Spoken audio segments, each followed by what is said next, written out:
প্রথমেই আমি তোমাদের মাঝে দুঃখ প্রকাশ করছি, কারণ আমি তোমাদের কথা দিয়ে কথা রাখতে পারিনি। বৃহস্পতিবার রাতে তোমাদের বলেছিলাম কাচ্চি ভিডিওটা পরের দিন ছেড়ে দেবো, বাট জুম্মার দিন ছাড়তে পারিনি, বিকজ আমি এবং আমার হাজব্যান্ড একটু বেড়াতে বেরিয়েছিলাম। আর কাচ্চির রেসিপিটা আমি ছাড়তে চেয়েছিলাম, বাট আমি তো রেসিপি জানিই না। সম্পূর্ণ রেসিপি আমার হাজব্যান্ডের, আমি জাস্ট পাশে দাঁড়িয়ে একটু ভিডিও ক্লিপ নেই তোমাদের জন্য, এই আর কি।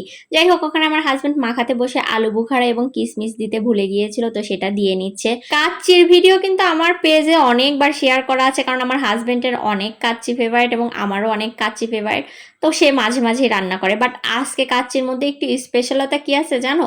আজকের কাচ্চিটার ভিতরে স্পেশালতা হচ্ছে কাবলি ছোলা। কাবলি ছোলা দিয়ে আমরা এর আগে কখনোই তৈরি করছিলাম না, তৈরি করিনি বললে ভুল হবে, বিকজ আমাদের যখন পেজ ছিল না তখন আমরা অনেকবার রান্না করছি, বাট পেজ হওয়ার পরে হয়তো কখনো শেয়ার করা হয়নি। যাই হোক, এখানে কিন্তু আমি ক্যামেরার সামনে বারবার নিয়ে এসে তোমাদের স্মেল দেওয়ার চেষ্টা করেছিলাম, এত পরিমাণে স্মেলফুল হয়েছিল, মানে বাসাটা একদম পুরা স্মেলে ভরে গিয়েছিল। এখানে কিন্তু দেখতে দেখতে রান্নাও হয়ে গিয়েছে। আমি আমার হাজবেন্ডকে জাস্ট এটা ওটা করে একটু সাহায্য করি। এখানে জাস্ট দেখো আমি গোস্তটাকে পরিপাটি করে দিচ্ছিলাম। যাই হোক, থ্যাংকস ফর ওয়াচিং গাইস। আল্লাহ হাফেজ, আসসালামু আলাইকুম।